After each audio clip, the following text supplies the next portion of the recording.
American Made set in a time when you could get away with things like this. I mean, the kind of flying that Barry did and the things he got away with, you know, that'll never happen again, right? That's, you know, with the technology and GPS and things that exist today, you couldn't get away with what Barry got away with in the 80s.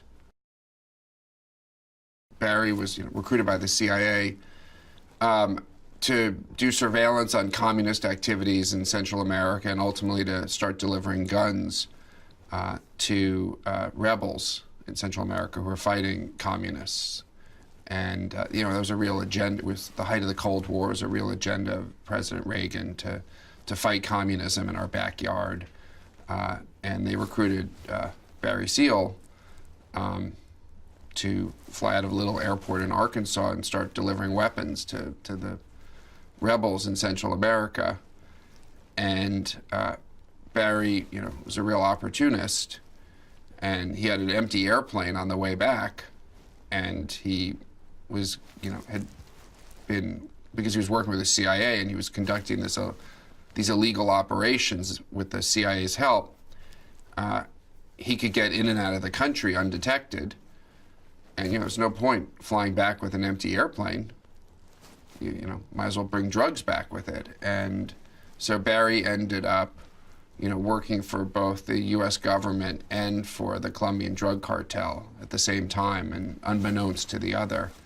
And he played both sides and became fabulously wealthy while he was doing it. But, you know, it was never about the money for Barry. You know, it was about the excitement and the challenge and really about the flying.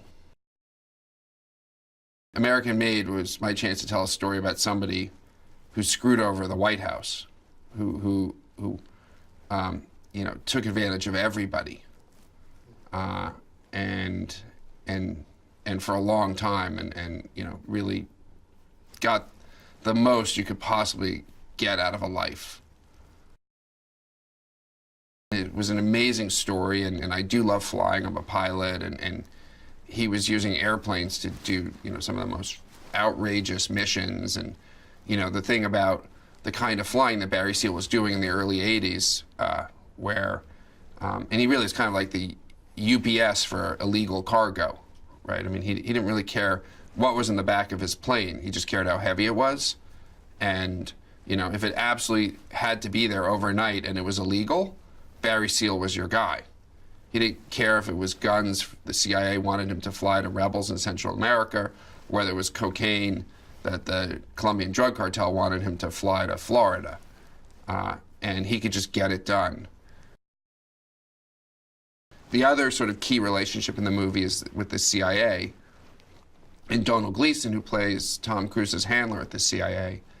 And, you know, I'm no stranger to the CIA and CIA handlers. And, you know, obviously the Bourne franchise, there's, you know, new handlers almost every movie. And it's, I was interested in coming up with trying to do something that's really original.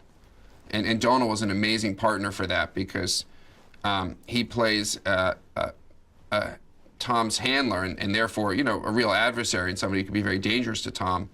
But he's in a cubicle, and he, you know, and I sort of posit this idea that maybe the most dangerous thing out there is someone working for the CIA who's in a cubicle who wants to move into an office, and like Tom, you know, is going to seize whatever opportunity and not let anything stand in his way. And if Barry Seal can help him get out of the cubicle and into the office, that's fine. And if Barry Seal is going to stand in the way, then, you know, Barry Seal is going to get chucked out.